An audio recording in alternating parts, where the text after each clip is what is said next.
afternoon, ladies and gentlemen. Today, I would like to speak to you about how optimism has guided me through trying times. In April 2020, my sister suddenly passed away. She was in middle school and only 2 years older than me. The realization that she was really gone hit me hard. I felt lonely and hopeless. At the same time, I felt guilty for not being able to help my parents more, and I tried my best to allow them to deal with their own grief.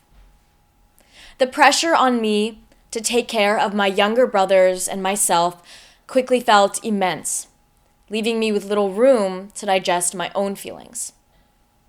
But grief, as Chinese American writer Ha Jin reminds us, can feel like an endless river, an overwhelming current pulling us further into chaos. In a poem called Ways of Talking, he explains the nature of trying times and grief. Reciting this helped me in moments of hopelessness. Our journals and letters were packed with losses, complaints, and sorrows. So many things descended without warning. Words lined up in our throats for a good whining. Grief seemed like an endless river, the only immortal flow of life. So how did I break out of this flow of the seemingly endless river of grief? How did I find the optimism that guided me through such trying times? The answer lies in two fundamental facts of life: entropy and patterns. Entropy, the second law of thermodynamics, is the natural drift towards disorder in any given system. In my own life, the death of my older sister meant facing an ever-increasing degree of disorder around me. It was no longer just this abstract idea, but it became a lived reality. Grief felt like my own personal version of entropy, a kind of unraveling, constantly pushing my life closer and closer to disorder. But just as nature obeys the laws of entropy, it also creates patterns and harmony amidst the disorder. So I began to create my own patterns. I found comfort in simple activities, creative outlets like writing, crafting, or baking. And slowly, I started to understand what Ha Jin meant when he wrote, "After losing a land and then giving up a tongue, we stopped talking of grief. Smiles began to brighten our faces." This wasn't about forgetting my sister or the pain of her loss. It was about seeing her life reflected in the world around me, finding her presence in the beauty that she had always noticed, an ability underappreciated by many.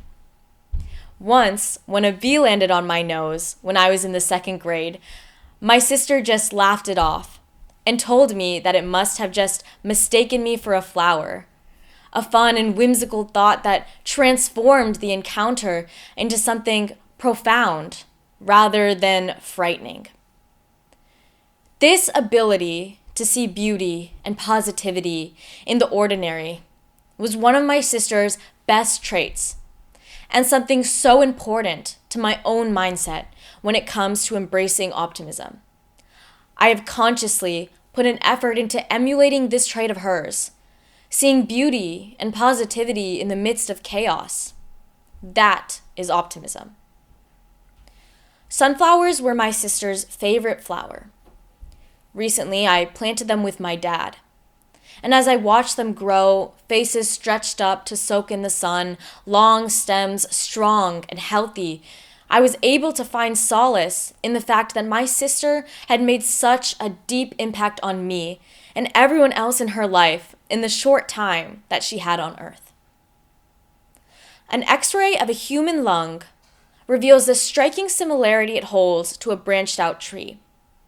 Zoomed-in skin cells echo the patterns of a desert, and the lines on the backs of our hands mirror the veins in a leaf.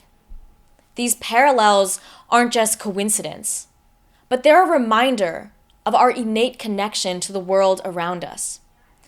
Humanity is not separate from nature. We reflect it in every way, both the beauty and the chaos of it. Even grief eventually becomes part of the larger pattern of life.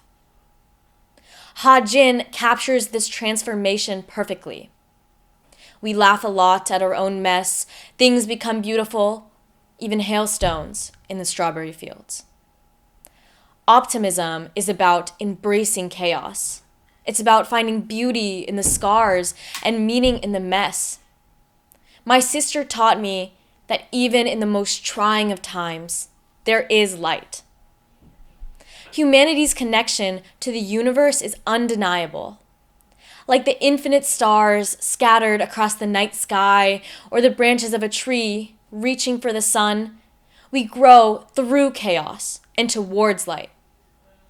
Ha-Jin's poem reminds me that while grief may feel like this endless river, it is not the only flow of life.